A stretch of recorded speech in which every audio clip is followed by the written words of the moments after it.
서울의 거리는 쉴 틈 없이 분주했지만 그늘진 골목 한켠은 마치 시간이 멈춘 듯했다.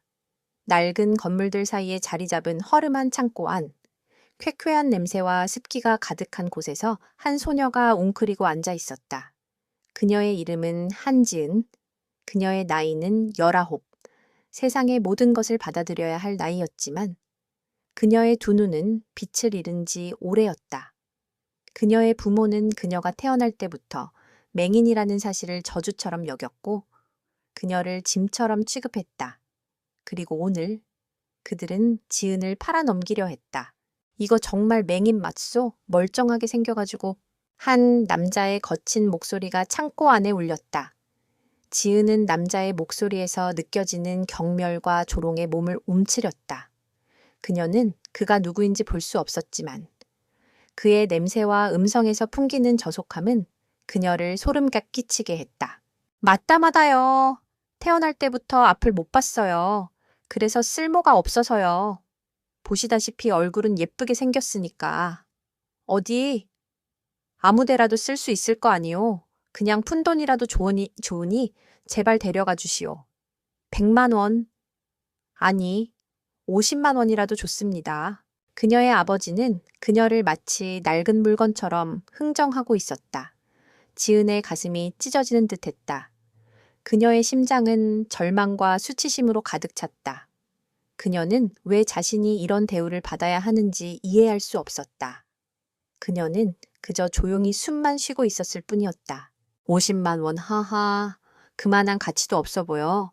쓸모없는 짐덩이에 누가 그만한 돈을 써. 남자는 조소를 퍼부으며 그녀에게 다가왔다. 지은은 남자의 숨결이 그녀의 얼굴에 닿는 것을 느꼈다.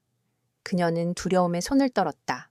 바로 그때 또 다른 목소리가 들려왔다. 차분하고 낮은, 하지만 단호한 목소리였다. 그 아이를 팔지 마십시오. 창고 문이 열리고 차가운 바람과 함께한 남자가 들어섰다. 그는 낡고 해진 점퍼를 입고 있었고 얼굴에는 피곤함이 역력했다. 그는 다름 아닌 권민준이었다. 권 회장의 아들이자 거대 기업의 후계자인 그는 지금은 신분을 숨긴 채 평범한 대학생처럼 위장하고 있었다. 그는 자신의 정체를 숨긴 채 평범한 삶을 경험하고 싶었고 동시에 그를 해하려는 적들의 눈을 피하고 있었다. 그러나 그는 우연히 이 끔찍한 거래를 목격하게 되었다. 뭐야? 너도 저 맹인 년을 사러 왔어? 처음 왔던 남자가 권민준을 향해 거칠게 물었다. 권민준은 대답 대신 지은에게 시선을 고정했다. 그녀는 몸을 웅크린 채 고개를 숙이고 있었지만 그녀의 창백한 얼굴과 떨리는 손은 그녀가 얼마나 고통스러운 상황에 처해 있는지를 보여주었다. 그의 마음속에 알 수 없는 연민이 솟아올랐다. 이런 짓은 그만두시오. 사람을 물건처럼 사고 파는 건 범죄입니다. 권민준의 단호한 목소리에 지은의 아버지는 당황했다. 이봐. 이건 우리 집 사정이니 참견하지 마. 내 딸을 내가 파는데 무슨 상관이야. 이봐. 학생. 돈이 없으면 저리 가. 맹인 하나 사겠다고 헛소리하지 말고. 먼저 와 있던 남자가 권민준을 비웃었다. 권민준은 주머니에서 꼬깃꼬깃한 10,000원짜리 지폐 10장을 꺼내 그들에게 내밀었다. 총 10만 원. 이 돈으로 저 아이를 내게 파십시오. 나는 이 아이를 데려가겠습니다. 권민준의 말에 모두가 놀랐다. 지은의 아버지는 10만 원이라는 푼돈에 자존심이 상했지만 이 짐덩이를 처분하고 싶다는 마음이 더 컸다. 그에게 10만 원은 생각보다 큰 돈이었다. 10만 원 흥? 그거밖에 안 돼. 이 아이의 가치는 그보다 훨씬 낮다고. 먼저 왔던 남자가 10만 원에 맹인을 사겠다는 권민준을 비웃었다. 그래, 팔겠습니다. 10만 원이든 50만 원이든 그냥 데려가시오. 지은의 아버지는 권민준이 내민 돈을 낚아채듯 가져갔다. 지은은 자신의 가치가 10만 원으로 매겨졌다는 사실에 절망감에 휩싸였다. 그녀의 심장은 찢어지는 듯한 고통에 몸부림쳤다. 그녀는 그저 침묵 속에서 눈물을 흘릴 뿐이었다. 이제 이 아이는 내 겁니다. 다시는 이 아이에게 접근하지 마시오. 만약 무슨 짓이라도 한다면 그땐 당신들의 인생이 끝장날 테니까. 권민준의 목소리는 낮고 차가웠지만 그 속에는 섬뜩한 경고가 담겨 있었다. 지은의 아버지는 권민준의 눈빛에서 느껴지는 알 수 없는 위압감에 몸을 떨었다. 그는 직감적으로 이 남자가 단순한 학생이 아니라는 것을 느꼈지만 이미 돈을 받은 후였기 때문에 더 이상 할 수 있는 일은 없었다. 권민주는 지은에게 다가가 그녀의 손을 잡았다.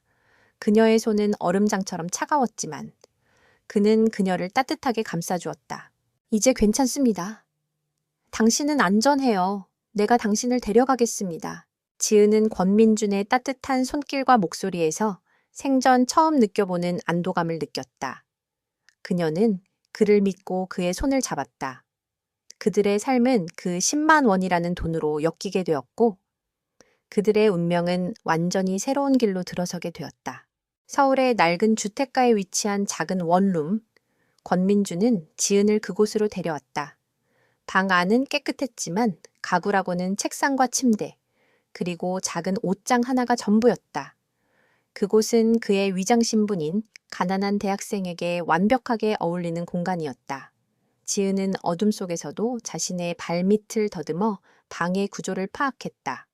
그녀는 민준의 곁에서 그의 숨소리를 듣고 그의 옷에서 나는 섬유유연제 향기를 맡으며 그가 자신을 해치지 않을 것이라는 것을 느꼈다. 여기가 내가 사는 곳입니다. 좁지만 당신이 지내기에는 불편함이 없을 겁니다. 민준의 목소리는 조심스러웠다. 그는 지은이 어떤 반응을 보일지 알 수 없었다. 지은은 조용히 고개를 끄덕였다. 그녀는 바닥에 앉아 자신의 발을 끌어안았다. 그녀의 마음속에는 여전히 불신과 두려움이 남아 있었다. 그녀는 왜 이 남자가 자신을 도와주는지 이해할 수 없었다. 그녀는 그에게 어떤 가치도 없는 존재라고 생각했다.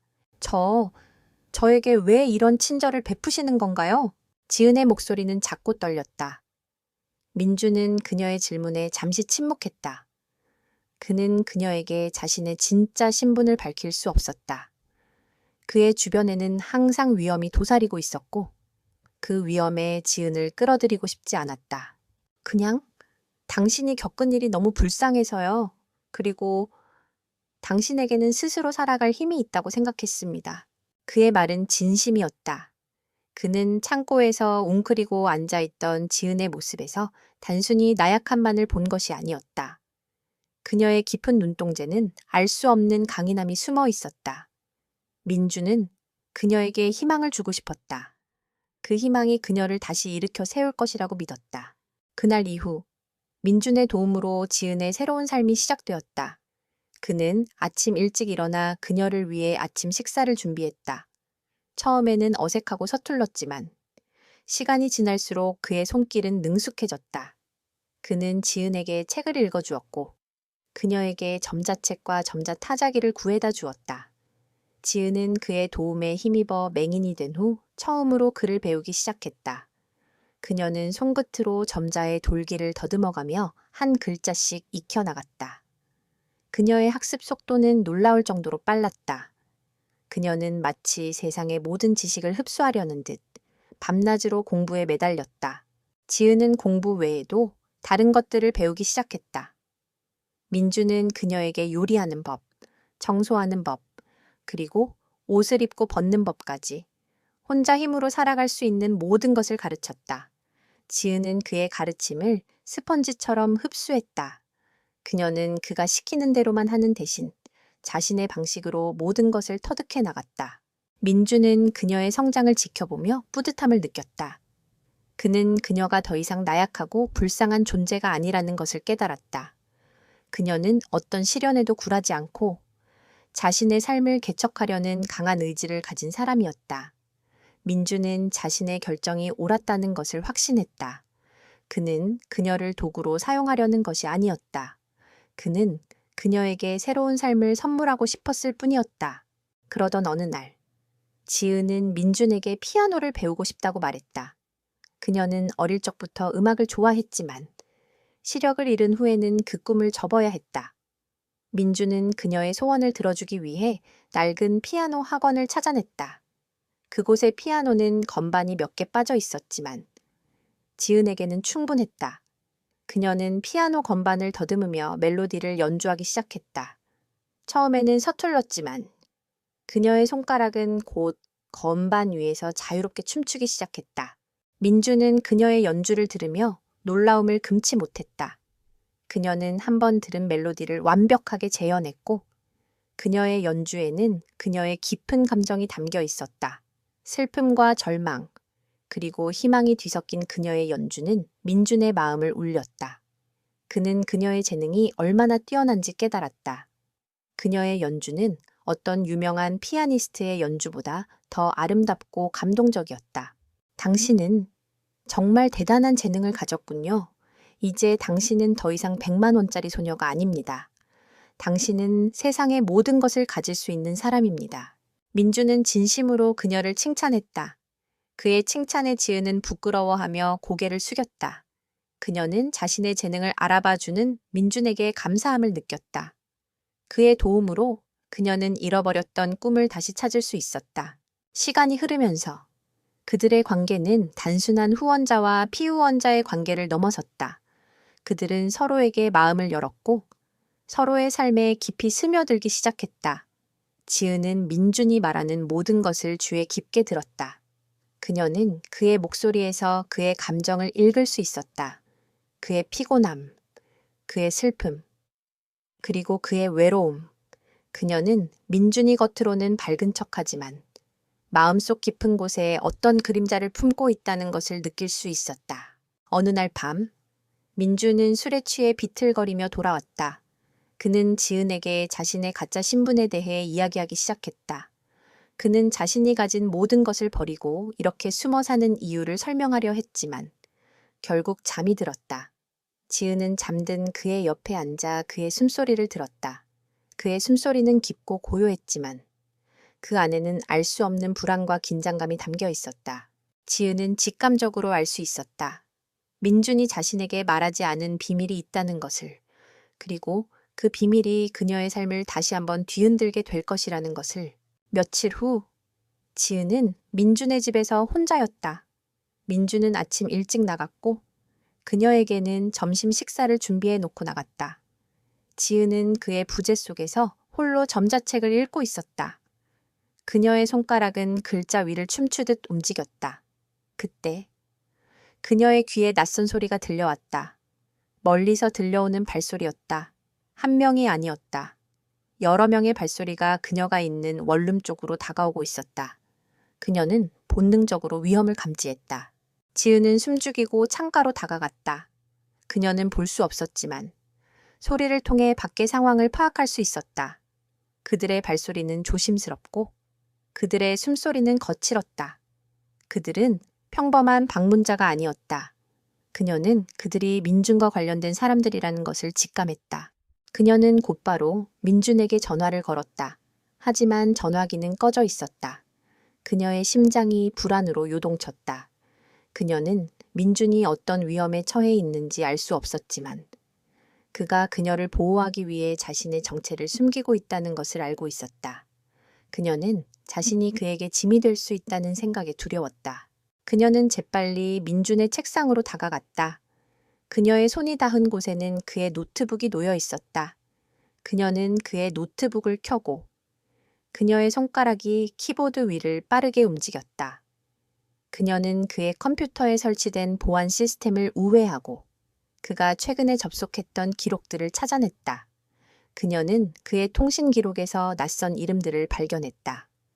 그것들은 그녀가 전에 들어본 적 없는 전문적인 용어들과 함께 누군가와 치열한 경쟁을 벌이고 있는 듯한 내용들이었다. 그녀는 그가 단순한 대학생이 아니라는 것을 확신했다. 그는 그녀에게 말하지 않은 거대한 비밀을 가지고 있었다. 지은은 그의 노트북을 해킹하여 그의 모든 것을 파헤치려 하지 않았다. 그녀는 그의 사생활을 존중했다. 하지만 그녀는 그의 컴퓨터에서 그의 목소리를 들을 수 있었다. 그가 녹음해 놓은 음성 파일들이었다. 그녀는 그가 녹음해 놓은 음성 파일들을 들었다. 그는 사업적인 통화를 하고 있었다. 그의 목소리는 차갑고 단호했고 그의 말은 매우 전문적이었다. 그의 목소리는 그녀가 알던 가난한 대학생의 목소리가 아니었다. 그것은 거대 기업을 이끄는 총수의 목소리였다. 그녀는 민준이 자신을 속였다는 사실에 충격을 받았다. 그는 자신에게 가난한 학생이라고 말했지만 그의 진짜 정체는 그녀가 상상할 수 없을 만큼 거대한 존재였다. 그녀는 배신감과 함께 혼란스러움을 느꼈다. 그는 왜 자신을 속였을까? 그는 그녀를 왜 데려왔을까? 그녀의 마음속에는 수많은 질문들이 떠올랐다. 그녀가 깊은 생각에 잠겨 있을 때 그녀의 귀에 창고 문이 부서지는 소리가 들려왔다. 그녀는 소스라치게 놀라 노트북을 닫고 몸을 숨겼다. 문이 열리고 여러 명의 남자들이 그녀가 있는 원룸으로 들이닥쳤다. 그들은 그녀를 발견하고 그녀를 향해 다가왔다. 권민주는 어디 있어? 그 녀석의 약점을 잡기 위해 너를 데려가야겠다. 그들의 목소리는 거칠고 위협적이었다. 지은은 두려움에 몸을 떨었다. 그녀는 자신이 민준을 위험에 빠뜨렸다는 생각에 죄책감을 느꼈다. 그녀는 그들의 발소리를 듣고 그들의 위치를 파악했다. 그들은 그녀를 포위하고 있었다. 그녀는 더 이상 숨을 곳이 없었다. 바로 그때 문이 다시 열리고 민준이 들어왔다. 그는 그녀가 위험에 처해 있다는 것을 직감하고 한달음에 달려온 것이 분명했다. 그의 얼굴은 분노로 가득 차 있었다. 그는 그들을 향해 달려들었고 싸움이 시작되었다. 민준은 그들을 제압했지만 그들의 수가 너무 많았다. 그는 결국 부상을 입고 쓰러졌다. 권민준, 네가 우리를 방해한 대가는 혹독할 것이다. 우리는 이 맹인 여자로 네 목숨줄을 쥐게 될 거야. 그들은 쓰러진 민준을 뒤로하고 지은을 끌고 가려 했다. 지은은 민준이 위험에 처한 것을 느끼고 두려움에 몸부림쳤다. 그녀는 자신 때문에 민준이 다쳤다는 사실에 슬픔을 느꼈다. 그녀는 더 이상 그에게 짐이 되고 싶지 않았다. 그녀는 자신의 모든 힘을 다해 그들의 손을 뿌리쳤다. 그녀는 그들에게서 멀리 떨어지려 했지만 그들은 그녀를 놓아주지 않았다. 바로 그때 민준이 다시 일어섰다. 그의 얼굴은 상처투성이었지만 그의 눈빛은 흔들림이 없었다. 그는 그들을 향해 달려들었고 그들을 모두 제압했다. 그들의 리더는 민준의 힘에 놀라며 후퇴했다. 그들은 다음을 기약하며 돌아갔다. 민준은 지은에게 다가갔다. 그는 그녀의 얼굴을 감싸고 그녀가 다치지 않았는지 확인했다. 그의 목소리는 평소처럼 차분했지만 그 안에는 걱정과 안도감이 뒤섞여 있었다. 지은은 그의 손을 잡고 눈물을 흘렸다. 그녀는 그가 자신을 구하기 위해 어떤 위험을 무릅썼는지 알 수 있었다. 이제 괜찮습니다. 당신은 안전해요. 내가 당신을 지켜줄 겁니다. 민주는 그녀를 안심시켰다. 하지만 지은은 그의 말을 믿을 수 없었다. 그는 그녀에게 거짓말을 했다. 그는 그녀를 속였다. 그녀의 마음속에는 분노와 배신감이 가득했다. 그녀는 그의 품에서 벗어나려 했다. 당신은 나에게 거짓말을 했어요. 당신은 누구세요? 그녀의 질문에 민주는 침묵했다. 그는 그녀에게 모든 것을 말해야 할 때가 왔다는 것을 깨달았다. 그는 그녀의 손을 잡고 그녀에게 자신의 진짜 신분을 고백했다. 한지은의 울음 섞인 질문에 권민주는 차분히 입을 열었다. 그의 목소리는 평소보다 훨씬 더 낮고 진중했다. 그는 그녀의 손을 잡고 그녀의 눈을 응시했다. 그는 볼 수 없었지만 그녀의 눈동자는 혼란과 배신감이 뒤섞여 있었다. 그는 그녀의 마음속 고통을 느낄 수 있었다. 지은 씨, 나는 당신에게 거짓말을 했습니다. 나의 이름은 권민준. 하지만 나는 당신이 생각하는 것처럼 평범한 대학생이 아닙니다. 나는 제인그룹의 후계자이자 현재 그룹을 이끌고 있는 총수입니다. 민준의 고백에 지은의 몸이 굳어버렸다. 제인그룹. 그녀는 그 이름을 들어본 적 있었다. 한국에서 가장 큰 기업 중 하나였다. 그녀가 상상할 수 없을 만큼 거대한 존재. 그녀는 믿을 수 없었다. 그녀를 10만 원에 산 남자가 그런 거대한 기업의 총수라니. 그녀는 그의 거짓말이 얼마나 깊은지 비로소 깨달았다. 왜 저에게 거짓말을 하신 거죠? 왜 저를 속였습니까? 그녀의 목소리에는 분노와 함께 깊은 슬픔이 담겨 있었다. 민주는 그녀의 질문에 한숨을 내쉬었다. 그는 그녀에게 모든 것을 설명해야 했다. 나는 당신을 처음 만났을 때 나의 진짜 신분을 밝힐 수 없었습니다. 나는 나의 정체를 숨기고 평범한 사람으로 살고 싶었습니다. 나의 주변에는 항상 위험이 도사리고 있었고 나는 당신을 그 위험에 끌어들이고 싶지 않았습니다. 나는 당신을 돕고 싶었을 뿐입니다. 당신이 당신의 삶을 찾고 당신의 재능을 마음껏 펼칠 수 있도록 돕고 싶었습니다. 민주는 자신의 삶에 대해 이야기하기 시작했다. 그는 기업의 후계자라는 무거운 짐을 지고 살았다. 그의 주변에는 항상 그를 시기하고 질투하는 사람들이 있었다. 그의 아버지가 갑작스러운 사고로 돌아가신 후 그는 기업을 물려받았지만 그의 삼촌인 권태식은 그의 자리를 노리고 있었다. 권태식은 모든 수단과 방법을 가리지 않고 그를 몰아내려 했다. 나는 그들의 눈을 피하고 그들의 공격에 대비하기 위해 내 신분을 숨겼습니다. 나는 당신을 만났을 때 당신이 내게 어떤 희망을 주었습니다. 당신은 나의 모든 것을 잃은 후에도 자신의 삶을 포기하지 않는 강한 의지를 보여주었습니다. 나는 당신에게서 내가 잃어버렸던 삶의 의미를 찾았습니다. 나는 당신을 도구로 사용하려 한 것이 아닙니다. 나는 당신을 진심으로 돕고 싶었습니다. 그래서 나는 당신을 내 옆에 두기로 결심했습니다. 당신은 나를 보지 못하기 때문에 나의 진짜 모습을 볼 수 있다고 생각했습니다. 민준의 고백에 지은은 혼란스러웠다. 그녀는 그의 말을 믿어야 할지 아니면 그의 거짓말에 분노해야 할지 알 수 없었다. 그녀의 마음은 혼란스러웠다. 그때 밖에서 요란한 소리가 들려왔다. 권민준, 내 놈의 숨통을 끊으러 왔다. 그것은 권태식의 목소리였다. 그는 민준의 은신처를 찾아낸 것이 분명했다. 민준은 재빨리 지은을 안고 몸을 숨겼다. 그는 그녀를 안전한 곳으로 피신시키려 했지만 이미 모든 출입구가 막혀 있었다. 지은 씨, 미안합니다. 내가 당신을 위험에 빠뜨렸군요. 하지만 내가 당신을 지켜줄 겁니다. 약속합니다. 민주는 그녀에게 자신의 주머니에 들어있는 작은 칼을 건넸다. 만약 내가 위험에 처하면 이 칼을 사용하십시오. 나는 당신이 살아남기를 바랍니다. 당신은 나의 유일한 희망입니다. 그의 목소리는 단호했다. 지은은 그의 손에서 느껴지는 진심에 그의 말을 믿기로 결심했다. 그녀는 그가 자신을 진심으로 아끼고 있다는 것을 느꼈다. 그녀는 그의 품에 안겨 두려움에 몸을 떨었지만 그녀의 마음속에는 알 수 없는 용기가 솟아올랐다. 권태식과 그의 부하들이 문을 부수고 들어왔다. 그들은 무장을 하고 있었다. 권태식의 눈빛은 살기로 가득 차 있었다. 그는 민준을 향해 총을 겨누었다. 권민준, 내 놈이 이젠 어디로 도망칠 수 있을 것 같나? 이 맹인 여자로 내 목숨줄을 끊어주마. 권태식은 지은을 향해 총을 겨누었다. 민준은 지은을 보호하기 위해 그의 앞에 나섰다. 내게 복수하고 싶다면 나를 죽여라. 이 아이는 아무 죄가 없어. 민준의 말에 권태식은 비웃었다. 그는 지은이 민준의 약점이라는 것을 알고 있었다. 그는 그녀를 이용해 민준을 굴복시키려 했다. 바로 그때 지은은 권태식의 목소리에서 느껴지는 미세한 진동을 감지했다.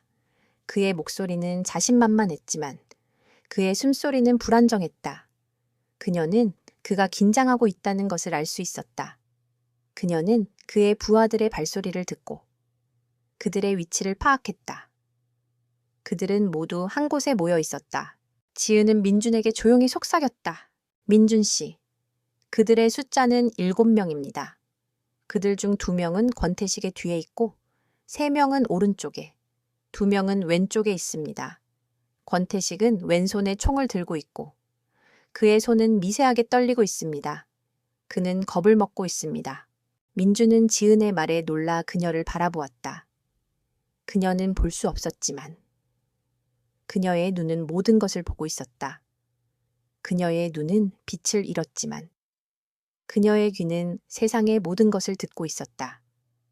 그녀는 그의 가장 큰 약점이 아니라 가장 강력한 무기가 될 수 있다는 것을 깨달았다.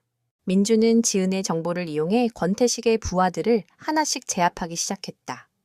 그는 권태식의 총을 피했고 그의 손에서 총을 빼앗았다. 권태식은 믿을 수 없다는 표정으로 민준을 바라보았다. 그는 민준이 어떻게 자신의 모든 것을 알고 있는지 이해할 수 없었다. 결국 권태식과 그의 부하들은 모두 제압되었다. 민준은 그들을 경찰에 넘겼다. 이 모든 상황을 지켜보던 지은은 민준의 품에 안겨 안도의 눈물을 흘렸다. 그녀는 그가 자신을 지키기 위해 어떤 위험을 무릅썼는지 알 수 있었다. 그녀는 그에 대한 모든 의심을 풀고 그를 진심으로 믿기로 결심했다. 권태식과의 첫 대결에서 승리한 후 권민주는 한지은을 데리고 자신의 진짜 거처로 향했다. 그곳은 서울 도심의 고층 빌딩 꼭대기에 위치한 펜트하우스였다. 문이 열리고 지은은 그녀가 이전에 살았던 모든 공간과는 차원이 다른 공기와 소리를 느꼈다. 넓은 공간, 고가의 가구들, 그리고 창밖으로 들려오는 도시의 웅장한 소리가 그녀를 압도했다. 그녀는 민준이 얼마나 거대한 존재였는지 비로소 실감했다. 여기서는 안전할 겁니다. 나의 모든 경호팀이 당신을 보호할 겁니다. 이제 당신은 더 이상 숨지 않아도 됩니다. 민준의 목소리는 평온했지만 지은은 혼란스러웠다. 그녀는 그가 자신의 정체를 숨기기 위해 얼마나 많은 노력을 했는지, 그리고 그가 그녀를 보호하기 위해 얼마나 많은 위험을 감수했는지 알고 있었다. 하지만 그녀는 그의 세계가 너무나도 이질적이라는 것을 느꼈다. 그녀는 자신이 이 화려한 공간에 어울리지 않는다고 생각했다. 민준 씨, 나는 당신의 이런 모습을 상상조차 하지 못했습니다. 당신은 나에게 가난한 학생이라고 말했지만 당신은 이 모든 것을 가진 사람이었군요. 지은의 목소리에는 서운함과 함께 알 수 없는 슬픔이 담겨 있었다. 민주는 그녀의 마음을 읽었다. 그는 그녀가 자신의 거짓말에 상처받았다는 것을 알고 있었다. 미안합니다. 지은 씨. 당신에게 거짓말을 만난 사회서. 하지만 나는 당신을 속이려 한 것이 아닙니다. 나는 그저 내 삶의 진실을 당신에게 숨기고 싶었습니다. 나는 당신에게 평범한 삶을 주고 싶었고 그 평범함 속에서 당신이 행복하기를 바랐습니다. 하지만 나의 적들은 나의 약점을 찾아냈고 당신은 나의 가장 큰 약점이 될 뻔했습니다. 민주는 그녀의 손을 잡았다. 그의 손은 따뜻했지만 그의 목소리에는 자책감이 묻어 있었다. 지은은 그의 손을 잡고 그의 말을 들었다. 그녀는 그의 거짓말이 그녀를 해치기 위한 것이 아니라 그녀를 보호하기 위한 것이었다는 것을 알 수 있었다. 하지만 그녀의 마음속에는 여전히 해결되지 않은 의문이 남아 있었다. 당신이 원하는 것이 무엇이었나요? 나는 당신에게 어떤 존재였습니까? 당신의 심심풀이? 아니면 당신의 복수를 위한 도구였습니까? 지은의 질문에 민주는 그녀를 꽉 안았다. 그의 품은 그녀를 감싸주었고 그녀의 마음속에 남아있던 모든 의심과 불안을 씻어내 주었다. 지은 씨, 당신은 내게 그런 존재가 아닙니다. 당신은 내게 희망이었습니다. 나는 당신에게서 내가 잃어버렸던 삶의 의미를 찾았습니다. 당신은 내게 내가 누구인지, 내가 무엇을 위해 살아야 하는지 깨닫게 해주었습니다. 당신은 내게 빛이었습니다. 내가 어둠 속에 갇혀 있을 때 당신은 내게 빛을 보여주었습니다. 나는 당신을 사랑합니다. 민준의 고백에 지은의 눈에서 눈물이 흘렀다. 그녀는 그의 진심을 느낄 수 있었다. 그의 심장 소리는 빠르고 강하게 뛰고 있었다. 그녀는 그의 품에 안겨 마음껏 울었다. 그녀의 모든 슬픔과 고통이 눈물과 함께 쏟아져 내렸다. 그날 이후 지은은 민준과 함께 그의 펜트하우스에서 살게 되었다. 그녀는 더 이상 낡은 원룸에 사는 가난한 소녀가 아니었다. 그녀는 가장 호화로운 공간에서 가장 부유한 남자와 함께 살았다. 그녀의 삶은 완전히 바뀌었지만 그녀의 마음은 변하지 않았다. 그녀는 여전히 자신의 재능을 키우기 위해 노력했고 민준의 도움으로 최고의 피아노 선생님과 만나게 되었다. 하지만 민준의 삶은 여전히 위험했다. 권태식은 체포되었지만 그의 배후에는 더 거대한 세력이 있었다. 그들은 제인그룹을 노리고 있었고 그들의 목표는 권민준을 무너뜨리는 것이었다. 민준은 매일같이 그들과 싸워야 했다.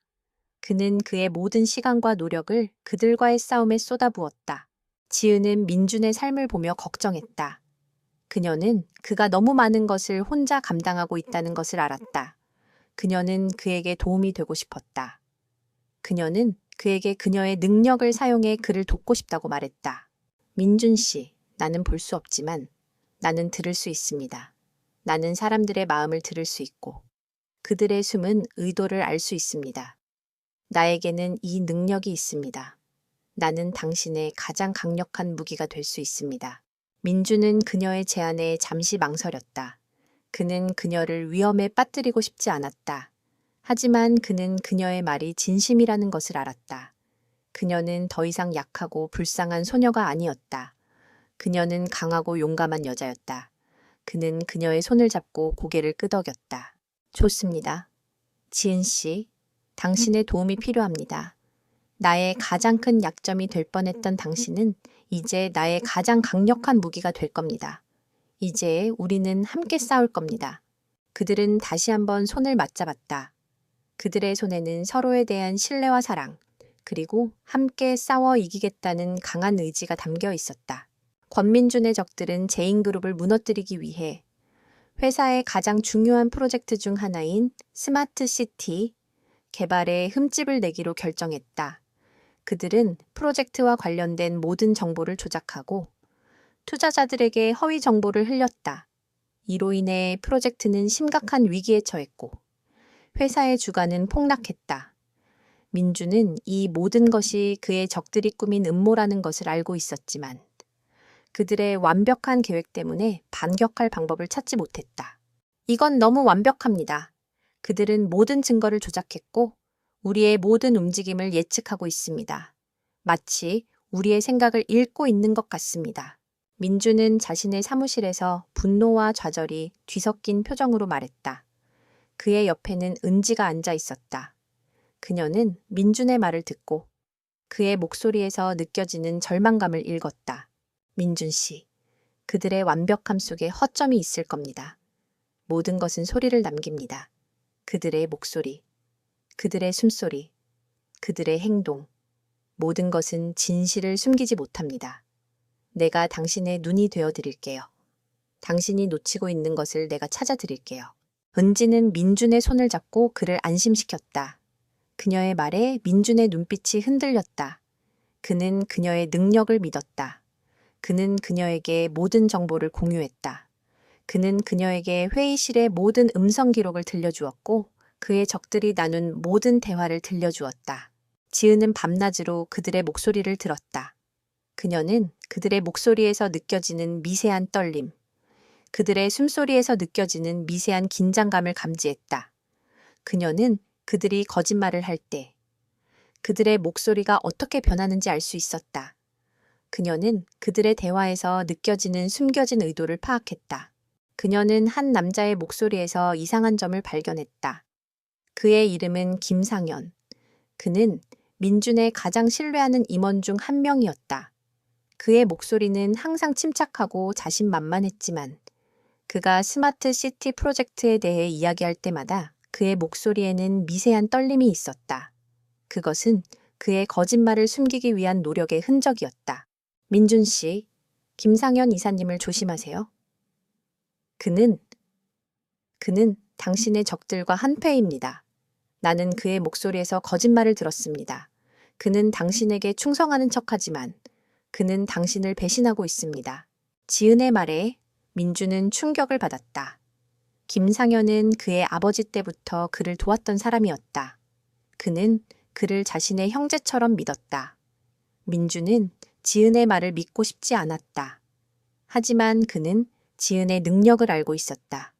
그는 그녀가 거짓말을 할 리 없다는 것을 알고 있었다. 민주는 김상현 이사를 감시하기 시작했다. 그는 김상현의 모든 통신 기록과 모든 행동을 추적했다. 그리고 그는 지은의 말이 옳았다는 것을 알게 되었다. 김상현은 그의 적들과 비밀리에 접촉하고 있었고 그들에게 회사의 모든 정보를 넘기고 있었다. 민주는 배신감과 함께 분노에 휩싸였다. 그는 김상현을 즉시 해고하려 했다. 하지만 지은은 그를 막았다.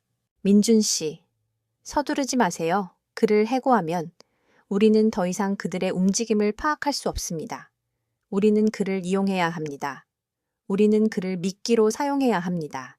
그들의 모든 계획을 망가뜨리기 위해 지은의 말에 민주는 고개를 끄덕였다. 그는 그녀의 놀라운 통찰력에 다시 한번 감탄했다. 그는 그녀의 말대로 김상현을 이용하기로 결정했다. 그들은 김상현에게 거짓 정보를 흘리기 시작했다. 그들은 김상현이 그들의 계획을 망가뜨리고 있다고 믿도록 만들었다. 그들은 그가 다른 사람과 함께 그들을 속이고 있다고 믿도록 만들었다. 그들의 계획은 완벽했다. 김상현은 그들의 모든 계획을 망가뜨렸고 그들은 서로를 의심하기 시작했다. 그들은 서로를 비난하고 서로를 배신했다. 그들은 서로를 제거하기 위해 싸웠다. 그들의 내부는 걷잡을 수 없이 커졌다. 그들은 서로의 약점을 폭로하고 서로의 죄를 세상에 드러냈다. 그들의 완벽한 음모는 그들 스스로에 의해 무너져 내렸다. 민주는 이 모든 상황을 지켜보며 승리자의 미소를 지었다. 그는 지은이 아니었다면 그가 이 모든 것을 알아내지 못했을 것이라는 것을 알고 있었다. 그는 그녀의 능력이 얼마나 강력한지 다시 한번 깨달았다. 그녀는 그의 가장 큰 약점이 아니라 그의 가장 강력한 무기였다. 그날 밤, 민주는 지은의 손을 잡고 그녀에게 감사함을 표했다. 지은 씨, 당신은 나를 구했습니다. 당신은 나의 가장 큰 약점이 될 뻔했지만 당신은 나의 가장 강력한 무기가 되었습니다. 나는 당신에게 너무나 많은 빚을 졌습니다. 지은은 민준의 말에 미소를 지었다. 그녀는 그에게 도움이 될 수 있다는 사실에 기뻤다. 그녀는 그가 더 이상 혼자가 아니라는 것을 알았다. 그녀와 함께라면 그는 어떤 어려움도 이겨낼 수 있을 것이다. 김상현 이사가 배신자라는 사실이 밝혀지고 민준의 적들이 서로를 물어뜯으며 자멸하는 동안에도 그들의 마지막 발악은 여전히 위험했다. 그들은 자신들의 모든 죄를 민준에게 뒤집어 씌우고 언론을 이용해 민준의 평판을 망가뜨리려 했다. 그들은 민준을 가족을 배신한 파렴치한 사업가로 매도했고 그가 회사를 장악하기 위해 권태식과 손을 잡았다는 허위 사실을 유포했다. 민준은 이러한 거짓 소문 때문에 심각한 위기에 처했다. 그들의 목표는 제인그룹을 무너뜨리는 것이 아니라 저를 무너뜨리는 것입니다. 그들은 제가 가진 모든 것을 잃게 만들고 싶어 합니다.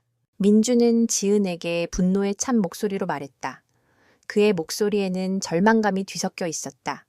그는 그들의 비열한 공격에 속수무책이었다. 그는 그들이 어떤 식으로 거짓말을 퍼뜨리고 있는지 알 수 없었고 그들의 다음 행동을 예측할 수 없었다. 민준 씨, 그들의 말을 믿지 마세요. 그들은 당신의 약점을 찾고 있는 겁니다. 그들의 약점은 당신이 아닙니다. 당신의 약점은 당신을 사랑하는 사람들입니다. 그들은 당신이 저를 약점이라고 생각하고 저를 이용해 당신을 무너뜨리려 할 것입니다. 지은은 민준의 손을 잡고 그를 안심시켰다. 그녀의 말은 옳았다. 그의 적들은 그가 지은을 약점으로 여길 것이라고 생각했다.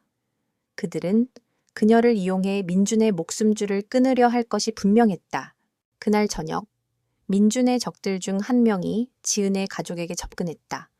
그들은 지은의 부모에게 거액의 돈을 제시하며 민준에 대한 모든 거짓말을 언론에 폭로하라고 요구했다. 지은의 부모는 돈의 유혹에 넘어갔고 그들은 민준이 지은을 학대하고 감금했다고 거짓말을 했다. 언론은 이 충격적인 소식을 보도했고 민준의 평판은 바닥으로 떨어졌다. 이건 말도 안 돼. 어떻게 이럴 수가. 민준은 절망에 빠졌다. 그는 그들의 비열함에 치를 떨었다. 그는 지은의 부모가 자신을 배신했다는 사실에 충격을 받았다. 그는 지은을 지켜주지 못했다는 자책감에 시달렸다. 하지만 지은은 의외로 침착했다. 그녀는 민준의 손을 잡고 말했다. 민준 씨, 두려워하지 마세요. 나는 당신을 믿습니다. 그리고 나는 나의 부모를 용서하지 않을 겁니다. 그들은 나의 부모가 아닙니다. 그들은 나를 돈으로 팔아넘긴 사람들입니다. 그들의 거짓말이 진실을 이길 수 없습니다. 지은의 목소리는 단호했다. 그녀의 눈빛은 흔들림이 없었다. 그녀는 더 이상 불쌍하고 나약한 소녀가 아니었다. 그녀는 자신의 삶을 개척한 강한 여성이었다. 지은은 민준에게 한 가지 제안을 했다. 그녀는 자신이 직접 언론에 나서서 진실을 밝히겠다고 말했다. 민준은 그녀의 제안을 듣고 깜짝 놀랐다. 그는 그녀를 위험에 빠뜨리고 싶지 않았다. 안도입니다. 너무 위험해요. 그들은 당신을 해치려 할 겁니다. 내가 다른 방법을 찾아보겠습니다. 아니요, 민준 씨. 이것이 나의 유일한 방법입니다. 그들은 나를 약점으로 삼았지만 나는 내가 당신의 가장 강력한 무기라는 것을 보여줄 겁니다. 나는 그들의 모든 거짓말을 깨부술 겁니다. 지은의 단호한 의지에 민주는 결국 동의했다. 그는 그녀를 위해 모든 준비를 마쳤다. 그는 그녀가 언론에 나서는 동안 그녀를 보호하기 위해 자신의 모든 경호팀을 동원했다. 다음 날, 지은은 수많은 기자들 앞에 섰다. 그녀는 기자들의 플래시 세례를 받으며 자신의 삶에 대해 이야기하기 시작했다. 그녀는 자신의 부모가 자신을 어떻게 학대하고 어떻게 자신을 돈으로 팔아넘겼는지 이야기했다. 그녀는 민준이 자신을 어떻게 구해냈는지, 어떻게 자신에게 새로운 삶을 선물했는지 이야기했다. 그녀의 목소리는 차분했지만 그 안에는 깊은 슬픔과 함께 진실을 향한 강한 의지가 담겨 있었다. 기자들은 그녀의 이야기에 감동했다. 그들은 더 이상 민준을 비난하지 않았다. 그들은 민준을 맹인을 구한 영웅으로 보도했다. 그들은 지은의 부모를 인간적인 악마로 묘사했다.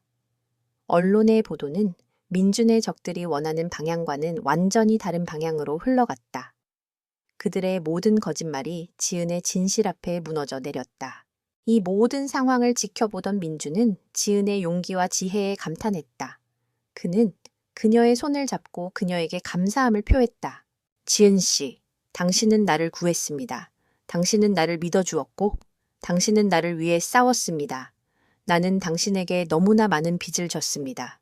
민준 씨, 나는 당신을 위해 한 것이 아닙니다. 나는 나 자신을 위해 한 것입니다. 나는 더 이상 약한 존재가 아니라는 것을 세상에 보여주고 싶었습니다. 지은의 말에 민준은 그녀를 꽉 안았다.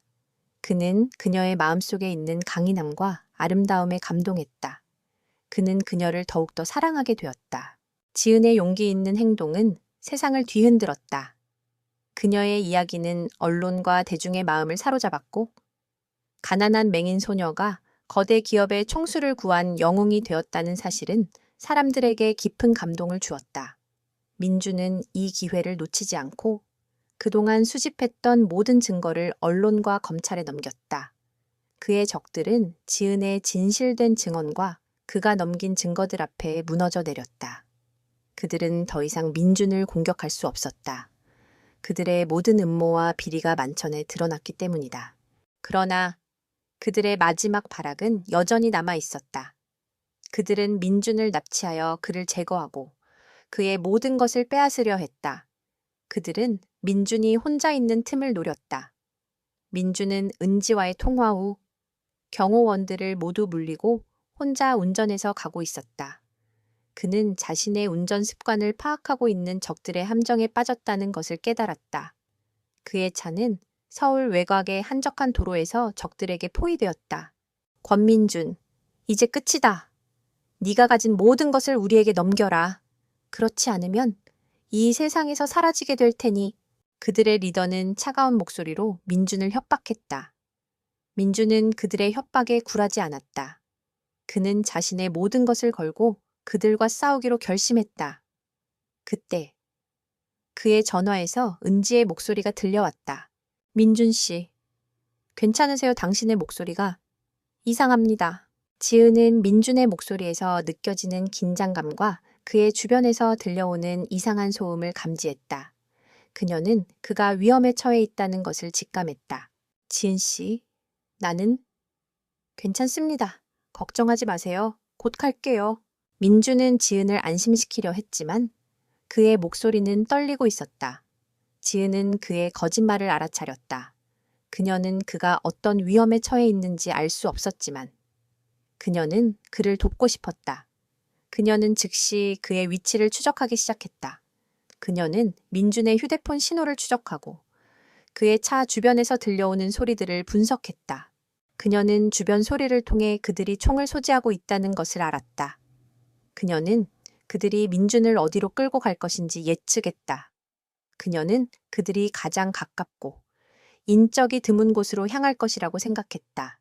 그녀는 그들이 그를 버려진 창고로 끌고 갈 것이라고 확신했다. 지은은 민준의 위치를 경찰에 알리고 그들이 향할 것으로 예상되는 창고의 위치를 알려주었다. 그녀는 민준의 휴대폰을 통해 그들의 대화를 감청하며 그들의 계획을 파악했다. 그들은 민준을 창고에 감금하고 그에게서 회사의 모든 권한을 빼앗으려 했다. 한편 민준은 적들의 공격을 피해 체에서 뛰어내렸다. 그는 그들과 격투를 벌였지만 그들의 수는 너무 많았다. 그는 결국 제압당하고 창고로 끌려갔다. 그곳에는 그의 적들의 리더가 기다리고 있었다. 권민준, 네가 그렇게 아끼는 맹인 소녀가 네가 여기 있다는 것을 알면 어떨까? 그녀가 널 구하러 올 것 같나? 그는 민준을 조롱했다. 민준은 그의 조롱에 분노를 느꼈다. 그는 그들이 지은을 해칠까봐 걱정했다. 그는 그녀를 위험에 빠뜨리고 싶지 않았다. 지은 씨는 아무것도 몰라. 그녀를 건드리지 마. 바로 그때 창고의 문이 열리고 경찰 특공대가 들이닥쳤다. 그들을 이끌고 온 것은 다름 아닌 지은이었다. 그녀는 경찰의 도움을 받아 민준을 구하러 온 것이다. 꼼짝 마. 너희들은 포위됐다. 경찰 특공대가 그들을 향해 총을 겨누었다. 적들은 당황했다. 그들은 지은이 어떻게 이곳을 찾아냈는지 이해할 수 없었다. 그들은 그들이 맹인 소녀에게 당했다는 사실에 분노와 수치심을 느꼈다. 지은은 민준에게 다가갔다. 그녀의 얼굴에는 안도감과 걱정이 뒤섞여 있었다. 민준은 그녀를 보자마자 그녀를 끌어안았다. 어떻게 여기에 왔어요? 어떻게 나를 찾아냈어요? 민준 씨, 나는 당신의 목소리를 들었습니다. 나는 당신의 숨소리에서 느껴지는 긴장감을 들었고, 나는 당신의 주변에서 들려오는 모든 소리를 들었습니다. 나는 당신이 위험에 처했다는 것을 알았습니다. 나는 당신의 눈이 되어 당신을 찾아왔습니다. 지은의 말에 민준의 눈에서 눈물이 흘렀다. 그는 그녀가 자신을 구하기 위해 어떤 위험을 무릅썼는지 알 수 있었다. 그는 그녀가 자신의 약점이 아니라 그의 가장 강력한 무기라는 것을 다시 한번 깨달았다. 그들은 함께 적들을 제압하고 그들을 경찰에 넘겼다. 이 사건을 통해 민준은 자신의 삶을 되찾았다. 그는 이제 더 권민준을 향한 모든 위협이 사라지자 제인그룹은 비로소 평화를 되찾았다. 권민준은 그의 아버지의 복수를 완수했고 회사의 모든 비리와 부패를 청산했다. 그는 제인그룹을 투명하고 윤리적인 기업으로 탈바꿈시켰다. 이 모든 과정에서 은지는 그의 가장 중요한 파트너였다. 그녀는 더 이상 그의 보좌관이나 약점이 아닌 그의 삶과 회사의 미래를 함께 만들어가는 동반자였다. 그러나 모든 폭풍이 지난 후 은지는 자신의 삶에 대해 다시 한번 생각하기 시작했다. 그녀는 민준의 도움으로 세상에서 가장 호화로운 삶을 살았고 그녀의 능력은 세상에 알려졌다. 하지만 그녀는 그 모든 것이 민준이라는 존재에 의해 시작되었다는 것을 알고 있었다. 그녀는 자신의 삶이 민준에게 종속된 것이 아닌 온전히 자신의 힘으로 이룩한 것이라는 것을 증명하고 싶었다. 그녀는 그에게 새로운 제안을 했다. 민준 씨, 나는 제인그룹을 떠나려 합니다. 은지의 말에 민준의 얼굴이 굳어졌다. 그는 그녀의 말을 이해할 수 없었다. 그들의 모든 싸움이 끝났고 그들의 사랑이 결실을 맺을 때가 왔다고 생각했는데 그녀는 떠나고 싶다고 말했다. 왜 떠나려 합니까? 나는 당신 없이는 아무것도 할 수 없습니다. 당신은 나의 전부입니다. 민준의 목소리에는 당혹감과 함께 깊은 슬픔이 담겨 있었다. 은지는 그의 손을 잡고 조심스럽게 설명했다. 민준 씨, 나는 당신이 나에게 준 모든 것을 감사합니다. 당신은 나에게 새로운 삶을 선물해 주었고, 나에게 당신의 사랑을 주었습니다. 하지만 나는 나 자신을 찾고 싶습니다. 나는 권민준의 그녀가 아닌 한지은으로 살고 싶습니다. 나는 나의 능력으로 나의 삶을 개척하고 싶습니다. 당신의 도움 없이 나 혼자서. 은지의 말은 진심이었다. 그녀는 그의 사랑을 거부하는 것이 아니었다. 그녀는 자신의 정체성을 찾고 싶었다. 그녀는 자신의 삶을 온전히 자신의 힘으로 만들어가고 싶었다. 민주는 그녀의 단호한 의지를 보았다. 그는 그녀가 얼마나 강한 사람인지 알고 있었다. 그는 그녀의 결정을 존중하기로 했다. 그는 그녀의 손을 놓아주었다. 알겠습니다. 지은 씨, 당신의 결정을 존중합니다. 당신이 원하는 대로 하십시오. 하지만 내가 항상 당신의 곁에 있다는 것을 잊지 마십시오. 당신이 도움이 필요할 때 언제든지 내게 연락하십시오. 나는 항상 당신을 기다리고 있겠습니다. 그의 말에 은지는 눈물을 흘렸다. 그녀는 그의 배려와 사랑에 감동했다. 그들은 잠시 떨어져 있기로 했다. 그들은 서로의 길을 걸으며 각자의 삶을 만들어가기로 약속했다. 은지는 제인그룹을 떠나 독립적인 삶을 시작했다. 그녀는 자신의 능력으로 작은 오디오 엔지니어링 회사를 설립했다. 그녀는 자신의 예민한 청각을 이용해 오디오 장비를 개발하고 음악을 만드는 일에 몰두했다. 그녀의 재능은 곧 세상에 알려졌다. 그녀의 작품들은 높은 평가를 받았고 그녀의 회사는 빠르게 성장했다. 그녀는 이제 더 이상 맹인 소녀가 아닌 한지은이라는 이름으로 세상에 인정받았다. 한편 민주는 제인그룹을 이끌며 회사를 더욱 성장시켰다. 그는 은지가 없는 빈자리를 느끼며 그녀를 그리워했다. 그는 그녀의 소식을 들을 때마다 그녀가 얼마나 잘 지내고 있는지, 얼마나 행복한지 궁금해했다. 그는 그녀가 자신의 삶을 온전히 자신의 힘으로 개척하고 있다는 사실에 뿌듯함을 느꼈다. 시간이 흐르면서 그들의 사랑은 더욱 깊어졌다. 그들은 서로에게 연락하지 않았지만 서로의 마음은 항상 연결되어 있었다. 그들은 서로의 존재를 느끼며 각자의 삶을 살았다. 이별 후 민준과 지은은 각자의 삶을 살았다. 그들의 삶은 서로의 존재가 없음에도 불구하고 서로의 사랑으로 가득 차 있었다. 민준은 매일 아침 지은의 이름을 되뇌며 일어났고 지은은 매일 밤 민준의 목소리를 떠올리며 잠들었다. 그들의 사랑은 멀리 떨어져 있었지만 그들의 마음은 항상 함께였다. 지은은 자신의 사업을 성공시켰고 그녀는 이제 더 이상 맹인 소녀가 아닌 한국 최고의 오디오 엔지니어 중 한 명으로 인정받았다. 그녀의 이야기는 많은 사람들에게 영감을 주었다. 그녀는 자신의 시련을 이겨내고 자신의 꿈을 이뤄냈다. 그녀는 자신의 삶을 온전히 자신의 힘으로 만들어냈다. 어느 날, 지은은 민준의 아버지의 기일이 다가왔다는 것을 알게 되었다. 그녀는 민준의 아버지의 묘소를 찾아갔다. 그곳에는 이미 한 남자가 서 있었다. 그는 바로 권민준이었다. 그는 그녀의 도착을 예상이라도 한 듯 그녀를 기다리고 있었다. 지은 씨, 오랜만입니다. 민준의 목소리는 여전히 따뜻했지만 그 안에는 그녀를 향한 그리움이 가득했다. 은지는 그의 목소리에서 느껴지는 감정에 가슴이 먹먹해졌다. 민준 씨, 잘 지내셨어요? 당신 덕분에 잘 지냈습니다. 당신이 당신의 꿈을 이루는 모습을 보면서 나는 내가 얼마나 행복한 사람인지 깨달았습니다. 당신이 나의 곁에 있지 않아도 당신은 항상 나의 삶의 일부였습니다. 민주는 그녀의 손을 잡았다. 그의 손은 따뜻했고 그녀의 손을 놓아주지 않았다. 은지는 그의 손에서 느껴지는 진심의 눈물을 흘렸다. 민준 씨, 나도 당신이 없이는 아무것도 할 수 없다는 것을 깨달았습니다. 나는 나의 삶을 온전히 나의 힘으로 만들어냈지만 그 삶의 시작에는 당신이 있었습니다. 나는 당신이 나의 삶의 일부라는 것을 깨달았습니다. 나는 당신을 사랑합니다.